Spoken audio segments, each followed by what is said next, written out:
Thank you, Lord. Yan na ba yun? Hallelujah! Woo! Come on! Everything that we do is worship. Even at that time, come on, worship the Lord. Eh kuya, bakit? Bakit? Simple lang, kasi buhay ang ating Diyos. Jesus is alive! Hallelujah. You may now be seated. Praise the Lord. Oh, Ed, nice haircut. You look so handsome today. Ederson. Praise God. Hallelujah. Whew. I believe we're all excited today. Excited to hear the word of God. Amen. But you know, last Wednesday, I was taken aback. Ibinalik ako ng Panginoon to the very reason of why we have this. We're always asking you, kung napapansin nyo, every time we get the chance, si Pastor Joshua, si Pastor Radley, and kung sino ang mga pastor, we're always asking you, are you enjoying what we're studying? Are you growing? Is your faith growing? And you always say, yes. Yes, Kuya. Yes, Pastor. Praise the Lord. Praise the Lord. Pero last Wednesday, ibinalik ako ng Panginoon dun sa kung paano talaga yung essence. Kung bakit merong growing faith. Kung bakit merong unfailing faith. You know, I tell you, brothers and sisters who are here today, who have prepared, alam ko, nag-prepare kayo, naligo kayo, nagbihis kayo, you dressed your best to hear, to worship the Lord, to hear the word, the very essence of why faith is unfailing, of why there is unfailing faith. It's not because of Joshua. It's not because of David. It's not because of Gideon. It's not because of those three friends. It's not because of Daniel.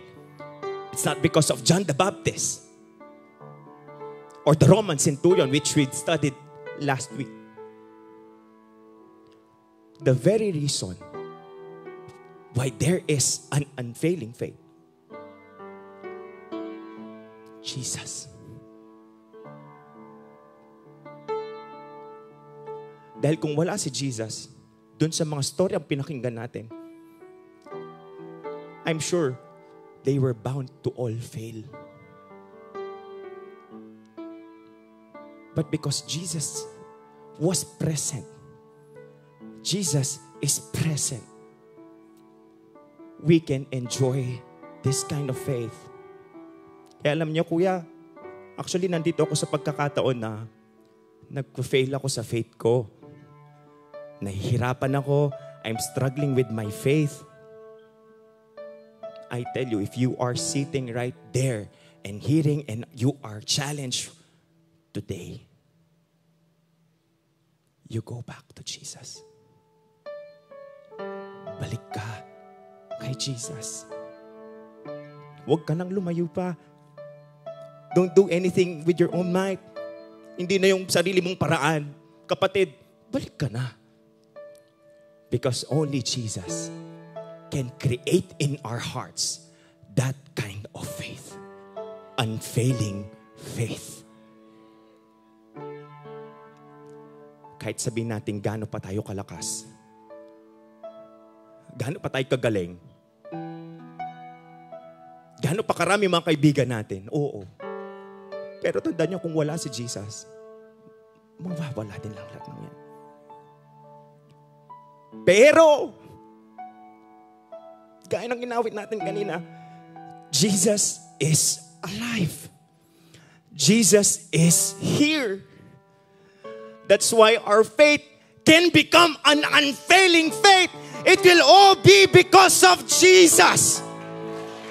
It will never be about you. It will never be about my might. It will never be about my strength. But it's all because of Jesus.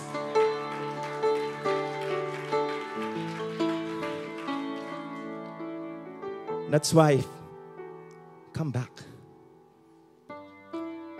Come back to Jesus. And today, thank you so much, Cher, for that very wonderful intro background. Today, we are going to talk once again, an unfailing faith of a certain individual. Ayan. We are still in the believers with unfailing faith. And today, we're just so blessed na nakakailan na tayo. Apat na buwan. No? Pang-apat na to na buwan. And I believe, gaya na nasabi sa atin kanina, we are all growing. Amen. Amen. And today, we are going to talk about the unfailing faith of the woman with a blood issue. Ayan. So, alam nyo, when I was meditating this story, there are two kinds of faith. Actually, maraming mga klase ng pananampalataya ang sinasabi sa akin ng Panginoon. There's a dead faith. A faith, sinabi ni James yan, faith without action is dead. And there is also a faith that is just enough for you to get through. Yung pananampalataya na meron ng isang Kristiyano na parang para sa'yo, sakto lang. Sakto lang makalagpas ka sa isang araw. Sakto lang na makalagpas ka, matapos mo yung araw na okay ka. Meron ganong klase ng faith. But there is also a kind of faith. A faith that can move mountains. May klase din ng pananampalataya. Outrageous faith that can move mountain. Kuya, paano yan, kuya? Kung titignan nyo, yung better yung faith that can move mountains. Kuya, paano kaya? Nandun pa ako dun sa faith na parang sumasakto lang. Parang nandun lang ako dun sa enough to get me through the day. Brothers and sisters, if you are in that kind of faith, don't be too hard on yourself. Don't fear. Don't worry. Because kahit nandun ka sa ganong level, pwedeng mag-grow yung faith mo. Amen. Sino dito gusto yung faith? Ang faith, ang klase ng pananampalataya that can move mountains. Amen. Okay lang kung wala ka pa doon. Pwede. Kasi today, gaya din ng inawit natin kanina, if your faith is just enough for you to get through, pero gusto mo mag-grow, then so be it. Because today, we will witness faith arising in this place. Makaka-witness tayo ng pananampalataya na nag-grow. Because always remember this, unfailing faith is not a perfect faith. Marami tayong nakita, di ba? Na mga istorya ng mga tao na hindi naman sila perfecto. Nagkamali din sila. But then, what is their difference? They learned from their mistake. That's why they grow. They grew. Same thing with us. When we talk about unfailing faith, guys, I'm talking about faith that is growing. And we're so blessed na dahil nandyan ka, you are allowing yourself to grow in your faith. Amen. Thank you, Lord. Today, again, I will take you for a ride of a certain individual whose faith, itong pananampalataya ng isang tao na pag-uusapan natin ngayon, hindi lang yung pananampalataya, talagang tongue twister yan eh. It is just hindi lang pananampalataya na nakapagpagalaw ng bundok. We will witness a story of a faith of a certain individual. Hindi lang bundok ang pinagalaw. Ang pananampalataya that caused Jesus to stop and turn around. Of all the ministries of Jesus, rare mong makikita si Jesus na huminto at tumalikod. And we are going to talk about the faith of this woman with the blood issue. And yung pananampalataya na sinasabi ko sa inyo, it came from a position of desperation. Sino dito naranasan niya na maging desperado? Alam niyo yung feeling na desperado? Yung gagawin niyo yung lahat para lang makuha mo yung gusto mo. Yung hindi ka titigil. Kasi wala pa eh. Kasi alam mo, kailangan mo yun eh. Ganon yung desperation. But you know, sadly, ano yung nakakalungkot na realidad na hinaharap natin? Especially your generation.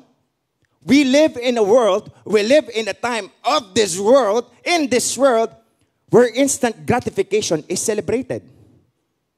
Ano po yung ibig sabihin nyo, kuya, doon sa instant gratification? Agad-agad nakukuha. Instant nakukuha. Gusto mo ng pagkain, agad-agad, nandyan na. Na tayong pati mga Kristiyano, naaapektuhan din. If we're not guarded, napapasok din natin sa kaisipan natin. Kaya anong nangyayari sa ating mga Kristiyano? Ang bilis sumuko. Ang bilis bumitaw. Ang bilis magbago ng isip. Bakit? Kasi para sa'yo, kaya mo naman palitan. Yun yung ginagawa ng mundo eh. Tapos, tatanong sa'yo ng mga forerunners mo, buti hindi mo na pinagpe-pray. Di ba, sinabi mo sa akin, yun yung will ng Lord sa'yo? Di ba yun yung binibigay ng Lord sa'yo? Hindi kuya, hindi ate, hindi na kasi will ng Lord. Pero alam nyo, sa totoo lang, hindi naman yun yung dahilan. Ano yung dahilan? Napagod ka lang manalangin. Nagsawa kang maghintay. Ayaw mong magtiis. Sa'yo talaga dapat yun eh. Ibinigay na ng Lord sa'yo dapat yun eh. Ang kailangan mo lang maghintay eh. Ang kailangan mo lang magbata eh. Ang kailangan mo lang magtiis eh. Pero buwan? Taon? Wala pa? Hindi siguro will ng Lord. Hindi, will ng Lord. Kaso, anong problema? Ayaw mo lang maghintay. So nagsawa kang maghintay. Maraming mga Kristiyano, kaya nga yung mindset natin na kung para sa'yo, i-break nyo na yun. Dahil kung para sa'yo talaga yan, kailangan pagtiisan mo. Kung para sa'yo talaga yan, kailangan pagbataan mo. Kung para sa'yo yan talaga, dapat may sacrifice. Kasi nga, worth it eh.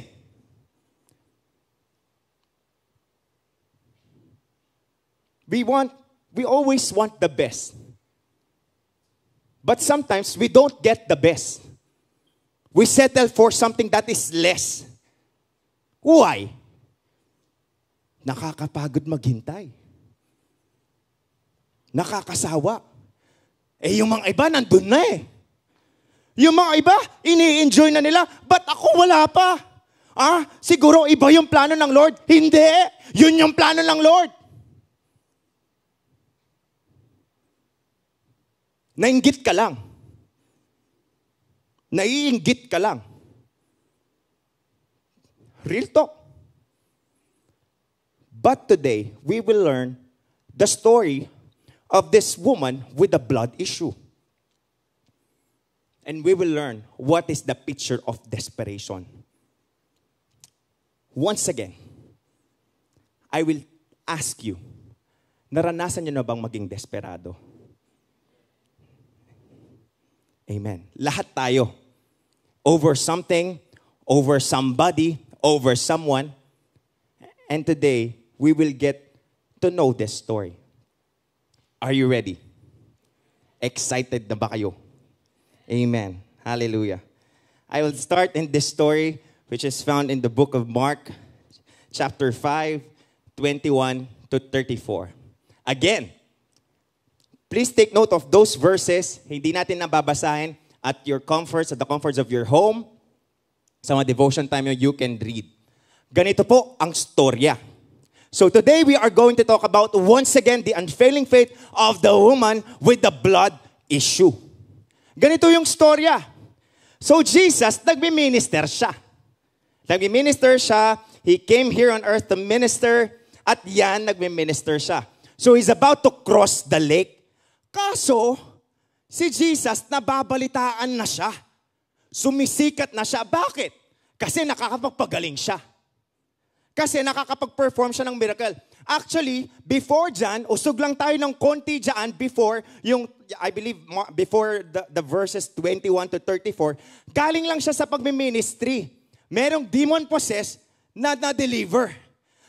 So, nabalitaan, nalilipat si Jesus sa lake, on the other side of the lake. Ang nangyari, ang daming nangangailangan. Pumunta, ng kanda kumahog sa ating Panginoon.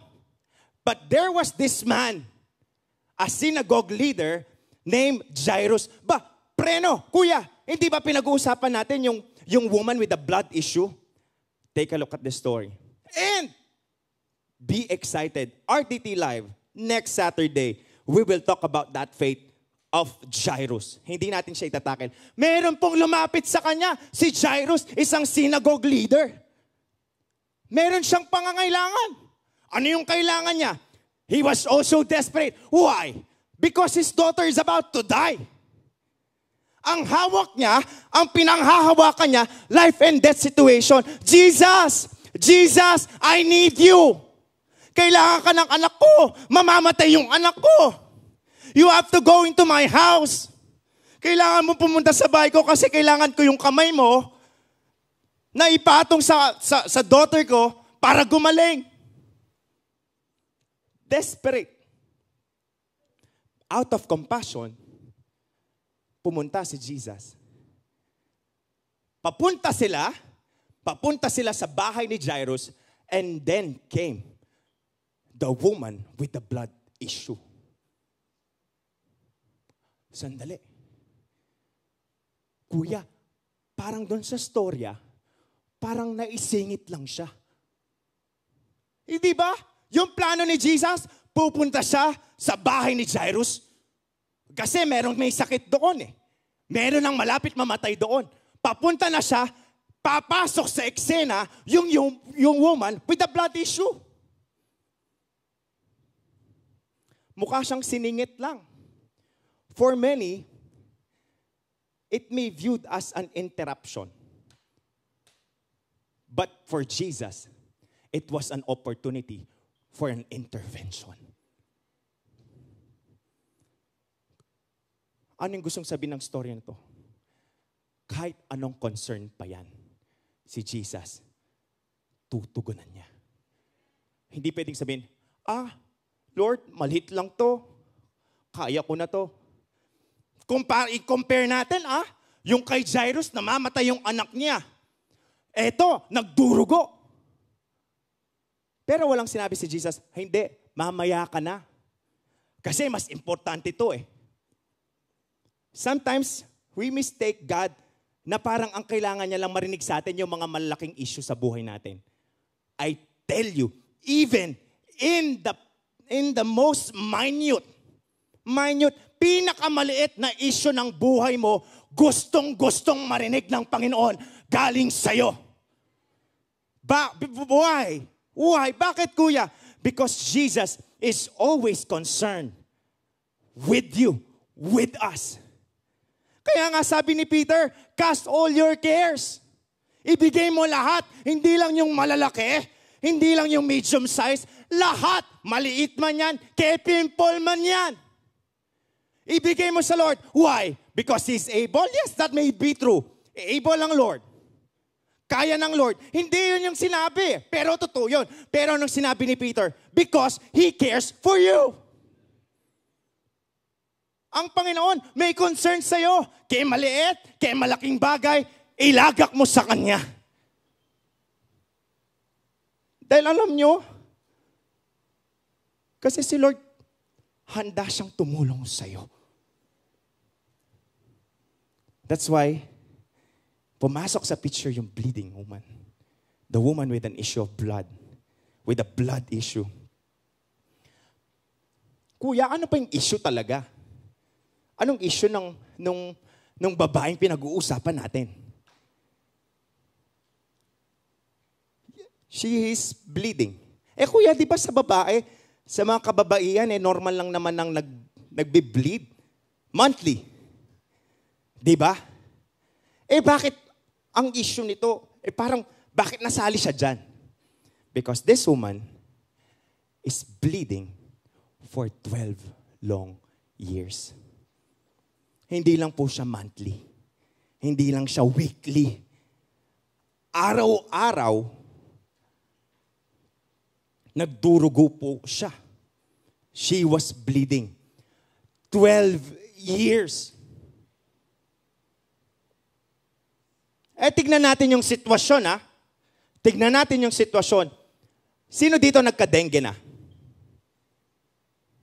Naka-experience ng dengue. Hindi ba ang pinaka-iniiwasan kapag may dengue tayo, yung pagdurugo? Why? Kasi kapag magdurugo kayo, mababawasan yung hemoglobin ng katawan nyo. And ano ang daladala ng hemoglobin? Oxygen.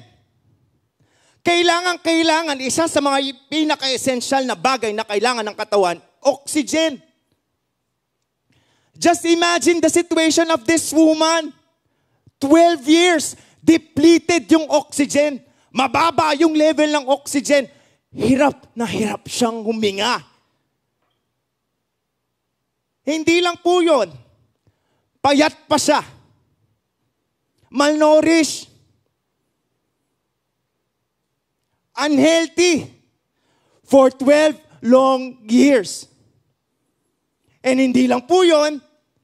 But wait, there's more. Ano pa? Ubus na ubus siya. Bakit? May pera to. Pumunta siya sa mga doktor. Doctor upon doctor upon doctor upon doctor. Why? She wanted to be healed eh. Gusto niyang gumaling.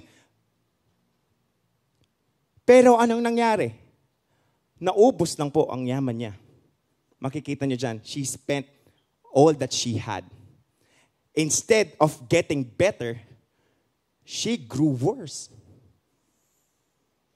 Just imagine the situation of this woman.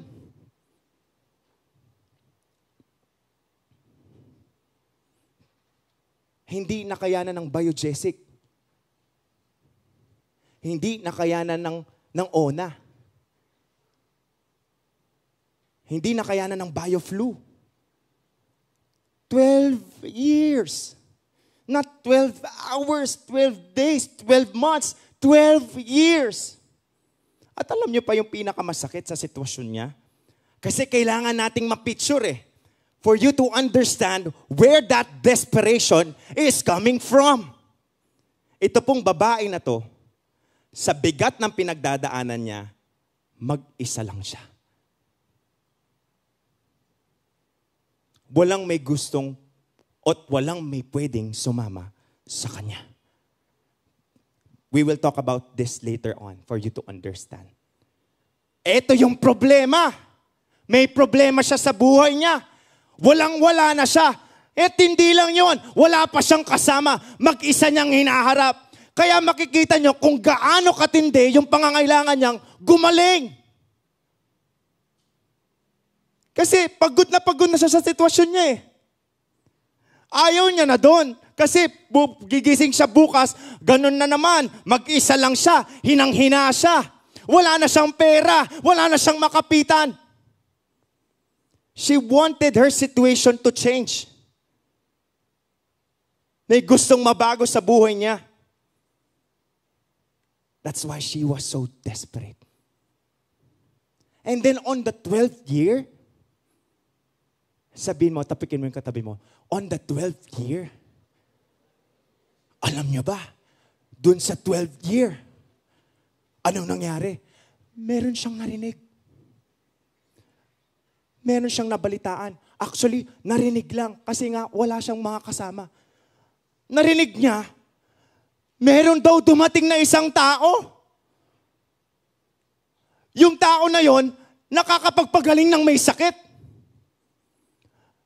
After 12 years, on the 12th year, meron daw dumating na tao na nakakapag-perform ng miracle. On the 12th year, mababalitaan niya, merong tao na nakakapagbigay kapatawaran sa kasalanan. Ikaw, kung ikaw yung nasa sitwasyon ng babae na yun, for 12 years, you are waiting for her to be healed. For 12 years, she was grasping onto her life. And on the 12th year, mababalitaan mo, maririnig siguro nagchichismisan yung mga kapitbahay niya. Kaso hindi siya pwedeng sumama doon. Kasi lalayuan siya alam mo ba? Merong gumaling doon. Merong bulag, nakakita.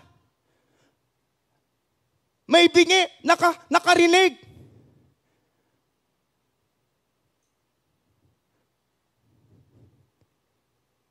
Dumating na yung hinihintay na Mesaya. At pangalan niya, Jesus. Narinig niya yon. At pagkarinig niya, itong taong ito, nagkaroon ng pag-asa. I tell you, YDC, even in the mere mention of the name of Jesus, there is already hope. Sa pagbigkas pa lang ng pangalan ng ating Panginoon, Jesus, come on! Itong babaeng ito, narinig niya lang Hindi man niya actually nakita, narinig niya lang. Kasi nga, mag-isa lang siya Wala siyang kasama. Hindi siya pwede dito. Actually, hindi siya pwede sa YDC. Illegal Narinig niya lang, may nakakapagpagaling, may nakakapagpatawad ng kasalanan. Pangalan niya, Jesus. Nabuhayan siya ng loob ngayon. Kaya kapatid, baka nasa sitwasyon ka na parang ang hirap. I tell you, even at the mention of the name of Jesus, it will change. Come on. Hey! Sa pangalan pa lang ni Jesus, may nangyayari na. That's how powerful the name of Jesus is. Introduction. Determinado na siya. Pupunta siya. Kaso, but wait, meron na namang problema. Nung nagkaroon siya ng opportunity na nandun si Jesus, hindi ba? Sinabi ko sa inyo kanina, ano yung sitwasyon dun sa other side of the lake? Ano yung sitwasyon? Yes, thank you, Ederson. Maraming tao. Di ba itong babaeng ito, hinang-hinana, payat. Paano pa siya makikisiksikan doon? And today, hold on to your seats because we will witness how the unfailing faith of this woman with the blood issue rolls out. Are you ready? Amen. Point number 1. The woman with the blood issue had an unfailing faith because she pushed herself to the crowd to touch Jesus' cloak. Alam niya yung nangyari? Yung desperation, because of the faith that she had upon hearing about Jesus, desperation became determination. Naging determinado. Alam niyo ba kapag determinado kayo, diba, tinanong ko sa inyo kanina kung were you able to experience desperation? Kapag determinado kayo, wala kayong pakialam sa iisipin ng tao sa inyo. Kapag determinado kayo, wala kayong pakialam sa sasabihin ng ibang tao sa inyo. Determinado nga Kung determinado kayo, pupunta kayo sa lugar na wala pang nakakapunta para lang makuha mo yung gusto mong kunin. Amen. Sometimes, this is our problem. Masyado nating concern yung iisipin ng tao sa atin. Sa mga campus ministers na nandito ngayon, if you're determined to win your classmates, sino dito gusto niyang i-win ng mga kaklase niya? pati teacher niya, i-win niya. Pati principal niya, i-win niya. Kung determinado ka, kapatid, kahit anong sabihin sa'yo ng mga kaklase mo, i-win mo pa rin sila. Bakit? Kasi gusto mo silang i-win. Amen? Just like this bleeding woman. Ang daming tao dun eh. Pwede niyo sabihin, siguro next time na lang. Kapag wala nang masyadong tao. Kasi hindi ko kaya yun eh. Makikipagsiksikan ako, naranasan ko nga, kakwentuhan ko yung asawa ko sa LRT, MRT. Sino naka-experience na mag-train dito? Ederson, ang dami na palang experience, no? Napasakto ako dun sa rush hour. Yung punong-puno yung train. Alam nyo, paano kayo makakapasok doon kapag punong-puno? Patalikod. Ipagsisiksikan mo yung sarili mo doon. Kaso ako, wala naman akong sakit eh. Kaya ko. I'm physically able. But then this woman is not. Pero dahil determinado siya, kahit anong mangyari, kailangan niyang mapuntahan si Jesus. Kasi alam niya, si Jesus lang ang makakapagbigay kagalingan sa bagay na meron siya. Hindi niya inisip yon. Meron pang isang issue na pag-uusapan natin. Dahil back in the days, Jewish tradition, Jewish law, kapag isang tao may pagdurugo, he or she will be considered unclean. Marumi. It is found in the book of Leviticus 15, verse 25 and 31. Magkapareho lang ng context yan. She will be unclean as long as she has the discharge. Alam nyo ba? Dati, nakwento nga ni na Pastor Manny nung Friday. Alam nyo ba, dati, kapag considered unclean ka, para malaman nila, kailangan malaman nila unclean ka. Isisigaw mo, I'm unclean, unclean. Tapos yung mga tao, kusang lalayo. Just imagine, outcast. Ang daming tao doon. Pero wala siyang pakialam. Bakit? Kasi gusto niyang gumaling. She's determined. She's desperate and now determined. That's why, sa mga bagay na hinihingi natin, dapat wag nating bitawan. When you are in a situation that you're desperate, desperado ka na, always remember, you can turn to Jesus. You can go to Jesus. Take a look at Psalms 31. Si David to. Sinabi ni David, I'm desperate, Lord. Desperado ako, Panginoon. Pero anong ginawa niya? I throw myself upon you. For you alone are my God. Sometimes, we seek the help of other people, pero ang tinuturo ng word ng Lord sa atin ngayon, bago ka pa pumunta sa ibang tao, lumapit ka na sa Panginoon. Kasi ang Panginoon, handa ka niyang tulungan. Willing siyang tumulong sa'yo. Amen. My life, my every moment, my destiny, it's all in your hands. So I know you can deliver me from those who persecute me relentlessly. In times of desperation, kapag desperado, and even in times of your determination, choose to turn to God. Because He alone is God. In Psalms 42:1-2, there's this psalmist, alam nyo to, as the deer pants for streams of water, so my soul pants for you, my God. Ito sinasabi, itong deer, na uhaw sa tubig, even in the presence of hunters, kukuha ng tubig yan para masatisfy lang yung kauhawan niya. Same thing with us, Christians. If you're thirsty, long for God. If you're needing something, long for God. For only God can satisfy every need. Amen. Amen. Sa ating Panginoon lang natin, sa Panginoon lang natin makikita ang satisfaction natin. Amen. That's why it says here, unfailing faith is being desperate for Jesus. Thank you, Lord. Tandaan nyo, pwede po tayong maging desperado. Pero let us turn to God whenever we are desperate. Amen? Second point, 5 minutes. Woo!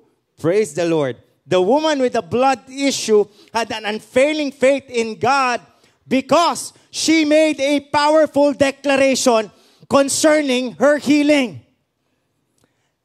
Take note of that word, declaration. Naulit lang po yan. Pinag-usapan natin yan sa faith nung Roman centurion. Declaration is so essential to a Christian. Napaka-importante ng declaration. Because, sabi nga, isang kahulugan ng declaration, to make known explicitly some determination, to publish or to proclaim. You know, yung declaration is yung kung anong lumalabas sa bibig natin. And your declaration should never be based on your circumstances. Yung mga bagay na lumalabas sa bibig mo, bilang isang Kristiyano, dapat hindi yung sitwasyon na meron ka. Declaration should be based on the promises of God. Ganon dapat yung lumalabas. Kuya, ganito yung sitwasyon ko Oo, ganon nga yung sitwasyon mo. Pero sa kabilang banda, may pangako yung Panginoon para sa ating lahat. Na kahit anong sitwasyon pa yan, hindi tayo iwan ng Diyos. And that's how we should declare. Amen? You know, let faith change your circumstances and not the other way around. Sometimes it's the circumstances that change our faith. Pero sa isang Kristiyano, dapat nababago yung sitwasyon dahil sa pananampalataya na meron siya. Because of the faith that he or she has. And it's all because of Jesus. Amen. That's the power of declaration. Take a look at this. Mark chapter 5, 27 to 29. Part ng story niya. When she heard about Jesus, nagkaroon ng faith. Faith comes from hearing and hearing the word. She came up behind him in the crowd and touched his cloak. Because she thought, inisip niya, if I just touch his clothes, I will be healed. Mahawakan ko lang yung laylayan niya. Laylayan ng damit niya, gagaling na ako. Tignan niyo yung klase ng pananampalataya na meron siya. Wala naman siyang nakitang ganun Narinig nga niya kay Jairus, kailangan ko yung kamay mo. Pero, dahil punong-puno ng pananampalataya, itong babae na to, kahit imposible pang mangyari, dineclare niya na. Kasi naniniwala siya na sa Panginoon, walang imposible. Amen? In the other translations, you see, hindi lang siya she thought. She said, for she said, if I may touch but his clothes, I shall be whole. Same thing with TPT. For she kept saying to herself, paulit-ulit niyang sinasabi sa sarili niya. Just imagine, alam niyo kung paano siya nagkaroon ng napalapit sa ating Panginoon? Hindi paglalakad. Hindi. Paano? Paggapang. Gapang. Just imagine, kapag second set, walang maupuan. Ito, ilan tayo? 400 tayo. Hindi ka magkakanda ko na mahawag. Kapag nung camp, natatandaan nyo, sa ganong bilang, 400 lang yun, gagapang ka. Bakit siya gumapang? Kasi gusto niyang gumaling. Kasi, kapag maglalakad siya, hindi niya kakayanin. Kaya kailangan niyang gumapang. You see the desperation. Kasi gusto niyang gumaling. And sa pananampalataya na meron siya, ginawa niya yon because she is determined to be healed. And ang maganda na to, tama siya na linapitan ng tao. For she kept saying to herself, ano yung gustong ituro sa atin yan? Alam niyo ba, our greatest encourager will be Jesus. Tama yun. But next to Jesus, after Jesus, ang pinaka mag-e-encourage sa'yo, sarili mo. Hindi, kuya, yung CEO leader ko. Paano nagka-problema ka? Monday, magkikita pa lang kayo Sabado. 6 days kang lugmok. Diba? Marami sa atin, hinihintay. Hindi, CEO leader ko, magaling mag-advise yun eh. Magaling mag-encourage yun. Trabaho niya yun, kuya eh. Don't get me wrong. Talagang ganyan ang mga forerunners natin. What if physically hindi siya present? What if nag-aaral din kasi yung CEO leader nyo eh? Nagtatrabaho din eh. May mga sariling concern din yan. Tapos kung hindi makarespond, ayun, nagtampo, naging bitterness. That's why I'm telling you today, encourage yourself with God's Word. Ikaw ang makakatulong din sa sarili mo. May pinagdadaanan ka, harap ka sa salamin. Sabihin mo, ikaw pogi, ikaw maganda. Kayang-kaya mo yan kasi kasama mo ang Lord. Sabihin ko sa inyo,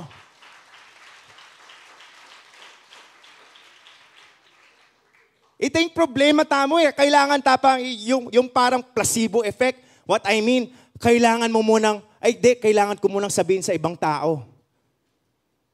Hindi naman laging nandyan. Yung mga CEO leaders nyo, yung mga kaibigan nyo, paano kung wala rin silang data?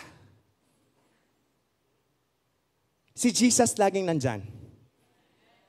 Sarili mo nandyan din lagi, kasama mo.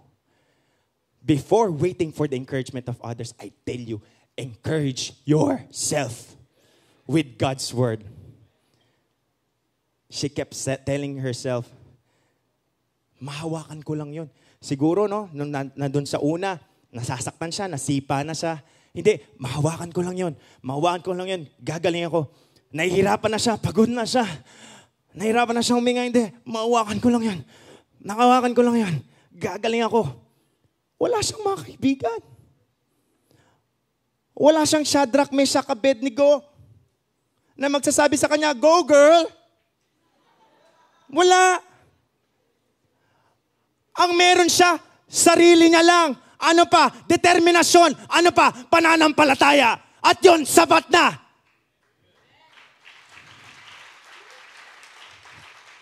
I tell you, faith is enough. Pananampalataya, sapat na. Lumapit siya. Praise God, nakalapit siya. Praise God! Yung 12 years na nagdurugo sa pagkawak pa lang, natanggal na. Hindi next week, hindi the next day. Instantly, she was healed. Why? Ganon kakapangyarihan ang ating Panginoon. Never underestimate. Hindi siya gumaling doon sa laylayan. I tell you, baka gawin nating religion yun, ha? Baka hawakan nyo bigla yung pantalon ni Pastor Joshua. Hindi po ganon. Hindi po gumaling yung babae. Kasi may pwede magimaling mindset eh. Gumaling siya dun sa laylayan. Hindi po. You know, the bleeding woman was looking for an access. But we are more blessed than the bleeding woman. Why? Because we already have the access. Because of the finished work of Jesus on the cross of Calvary. She was healed by her faith. Ay, wala akong mababaltaan sa'yo. Baka pati buhok ni Pastor Radley, hawakan nyo. May mga religion akong kilalang ganun eh. Pero hindi po yun. Ang kananding ko po. Pananampalataya na nailagak niya sa isang buhay na Diyos.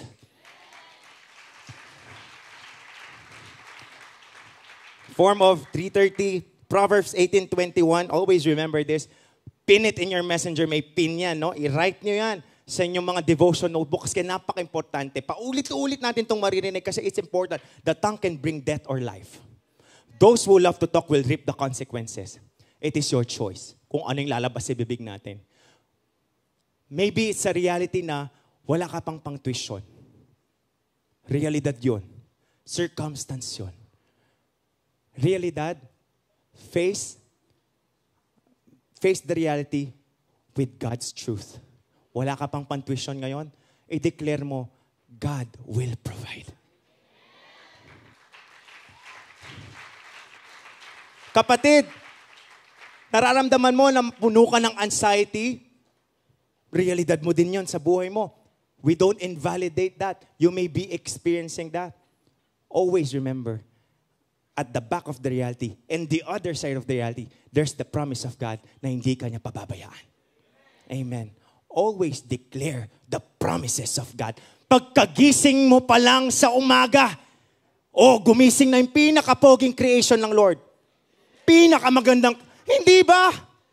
Karap mo sa salamin, kahit bad breath ka pa, makikita mo, guwapo, maganda. Hindi naman dahil sa inyo, dahil ang presensya ng Panginoon nasa inyo. Amen. Pero hindi lang dapat sa physical yan, ha? Hindi lang dapat concern tayo sa physical, spiritual, lahat ng aspeto. That's why unfailing faith is declaring God's word to yourself. Amen. And lastly, ayan, the woman with the blood issue had an unfailing faith in God because she humbled herself before the Lord with a grateful heart. Grabe. Ito yung sinasabi ko sa inyo, yung pananampalataya. Nakawakan niyo yung laylayan. Gumaling po yung babae. Napahinto po si Jesus. Hindi pa papunta siya kay Jairus. Papunta siya dito. Nagmamadali si Jairus actually. Pero huminto. Tumalikod si Jesus. Merong humawak sa akin. Yes. Who touched my clothes? Kung ikaw yung babae na yon, nakuha mo na yung blessing mo eh. Pwede mong sabihin, my job is done here. I'm going home. Tapos na. Nakuha ko na yung blessing. I'll be happy. Bye.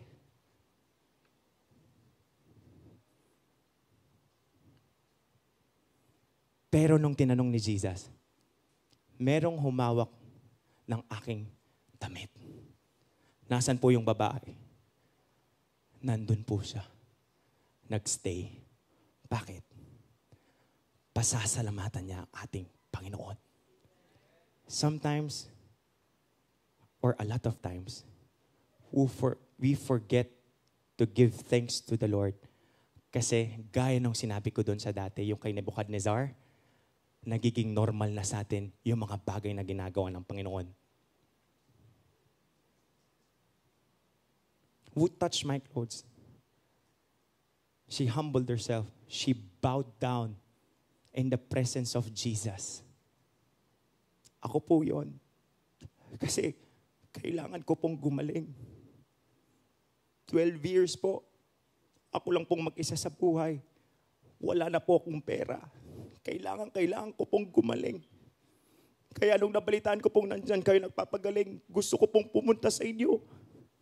Kasi alam ko po, wala nang makakatulong sa akin kundi kayo lamang. She became honest. Alam niyo yung gustong i-point out ng Lord dito? Nag-e-expect siya sa atin.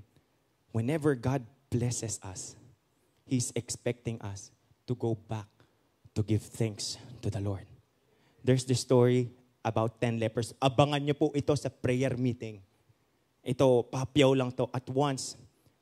Hindi yan. In Luke, in the book of Luke, there are 10 lepers pinagaling ng Panginoon. Alam niyo na yung story na yon? Sa mga hindi pa, tingin niyo, dun sa 10, ilan yung bumalik? 10? 10%. Out of those 10 people who got their healing, only one came back to give thanks.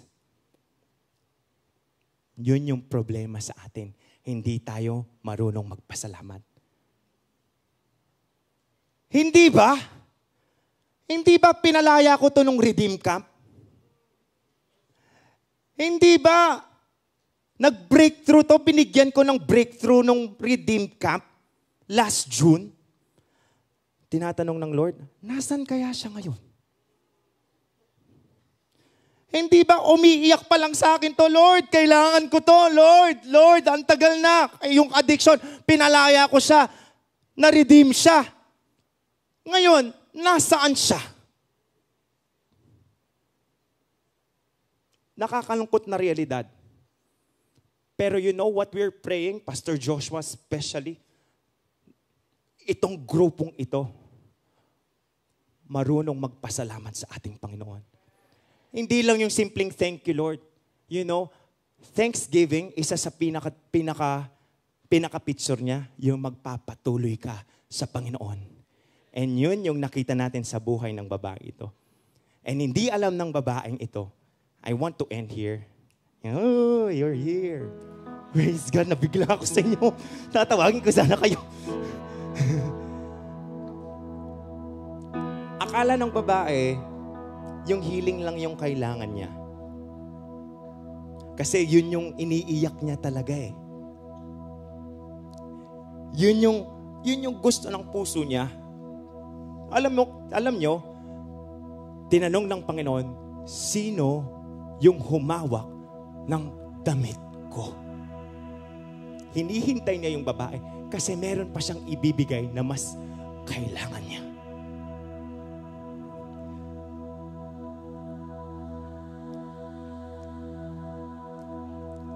To sum it all up, bago ko sabihin yon, bago ko kayo binitin ko kayo, no? Then failing faith of the woman with the blood issue. 3, she pushed herself to the crowd to touch Jesus' cloak. She made a powerful declaration concerning her healing. And lastly, she humbled herself before the Lord with a grateful heart. Paano ko kasi pinakilala yung babae sa inyo kanina? Hinang-hina siya, di ba? Payat, walang pera. Pero ano kasi yung worst among the three? Mag-isa lang siya, tama brother. Mag-isa lang siya. Iniwan siya ng pamilya niya. Iniwan siya, maybe may asawa to, may anak, pero wala na sila ngayon. Kasi nga hindi sila pwedeng sumama sa kanya kasi nagdurugo siya. Wala na siyang kaibigan. Mag-isa lang siya. When Jesus asked, sino ang humawak ng aking damit? Because Jesus wanted to give her more than what she is asking her. Nung nagpakilala si bleeding woman, ako po. The world knew her as the woman with a blood issue. Kilala siya sa barangay nila, sa lugar nila, na ganon. Yon yung nagdurugo ng 12 years. Yon yung iniwan ng pamilya niya. Yon yung mag-isa na lang siya. Maybe ganon yung pagkakakilala. Pero alam niyo yung sinabi ni Jesus? Hold on. In Mark 5:34, and He said to her, daughter, anak, your faith has made you well. The world will call you a lot of names. Maraming pangalan. Wala kang kwenta. Hindi ka matalino. B.O.B.O. ka. Ang daming pangalan na lumalabas sa bibig ng tao na tinatanggap natin. Iba-iba. Pero gusto sabihin ng Panginoon sa atin ngayon, the world will call you a lot of names, but Jesus calls you son, daughter.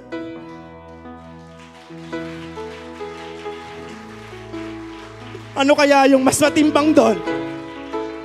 I mean, daughter, you needed healing. Yes, you're healed. And not only that, you are my family today. May pamilya ka na sa akin. Woo! And you are now once again whole. Alam niyo yung magpapabuo lang sa atin. Si Jesus lang. Si Jesus lang. Yung bagay hinahanap natin sa mundo Sa mundo. Pero yung magkakompleto sa'yo, wala nang iba, kundi ang ating Panginoon. My son, my daughter, your faith will make you whole. If ever you're lacking something and you're desperate to be filled, just like what I've said earlier, go back to Jesus. Balik ka sa ating Panginoon dahil hinihintay ka ng Panginoon. For 12 years, nagsuffer itong babaeng ito. 12 years. Mahaba yun. 11 years old ka lang, di ba? 11 years, mahaba na yun. Isa pang taon, ganon katagal, nararanasan ng babaeng ito. But after 12 years, when Jesus came, that lady, that woman became the daughter of God. I want to end here, which is our YDC verse. Praise God. Romans 5:3-5. Not only that, sabi niya, but we rejoice in our sufferings. You don't rejoice. Hindi ka nagiging masaya dahil nagsasuffer ka. Ang sinasabi dito, even in the suffering, you rejoice. You glory. Kahit may mga bagay na nagkakos ng paghihirap mo, sakripisyo mo, maging masaya ka pa din. Knowing that suffering produces endurance. Ito yung sinasabi ko na kulang yung generation ngayon, pero in Jesus' name, yung mga YDC, mag-endure, magtitiis, magbabata, love life man yan, sa school man yan. Bro, sis, pagtisan nyo. Huwag niyong bitawan yung magandang plano ng Panginoon sa inyo, please. Kasi I can say it because I've experienced this as well. Huwag niyong sayangin sa mga ilang araw lang yung bagay na magandang plano ng Panginoon sa inyo. Magbata kayo, magtiis kayo. And endurance produces character. And character produces hope. Pag-asa, gaya ng meron yung bleeding woman. And hope does not put us to shame. Bakit hindi ka ipapahiya ng pag-asa na meron ka? Simple lang. Dahil alam mo na mahal ka ng Panginoon. Dahil alam mo, matindi ang pagmamahal sa iyo ng Panginoon. Because God's love has been poured into our hearts through the Holy Spirit who has been given to us. Kaya kapatid, nasa sitwasyon ka man na nahihirapan ka ngayon, ito lang, para magkaroon ka ng dahilan, para magpatuloy, isipin mo na may nagmamahal sa iyo ng matindi. Hindi mo man matagpuan yan sa pamilya mo, sa mga kaibigan mo, pero matatagpuan mo yun sa ating Panginoon. Amen. Sige, palapan natin ang ating Lord. Let's pray. Hallelujah. Whew. Thank you, Jesus. Thank you. Thank you, Lord, for your word. Thank you, Jesus, for reminding us once again how much powerful you are. Kung gaano niyo po kami kamahal, Panginoon, Lord. Let us always go back to those truths, Lord. Lord, sa mga pagkakataon na nahihirapan kami, sa mga pagkakataon na nawawalan kami ng pag-asa, Lord. Lord, help us, encourage us, motivate us to always go back to you, Jesus. Thank you, Lord. And I know, Lord, today, we heard your word, and we will not harden our hearts. We will yield to your will. And Lord, personally, I would like to pray for this group, Lord. Once again, Lord, this generation, Lord, will be a generation who know how to stand in their faith in you. Lord, sa mga campus umpukan, sa YDC, Lord, I'm speaking of increase. I'm speaking of boldness, Lord. I'm speaking of your will to be done in their lives, Lord. Lord, it may be an impossible thing in the eyes of man, but Lord, tatayuan namin, tinatanggap ko na, in this generation, there will be no compromises in Jesus' name. Hallelujah. We will embrace your plans. We will embrace your purpose in our lives, Lord. Thank you, God. We give you all the glory. We give you all the honor. In Jesus' name we pray. Everybody say. Everybody say.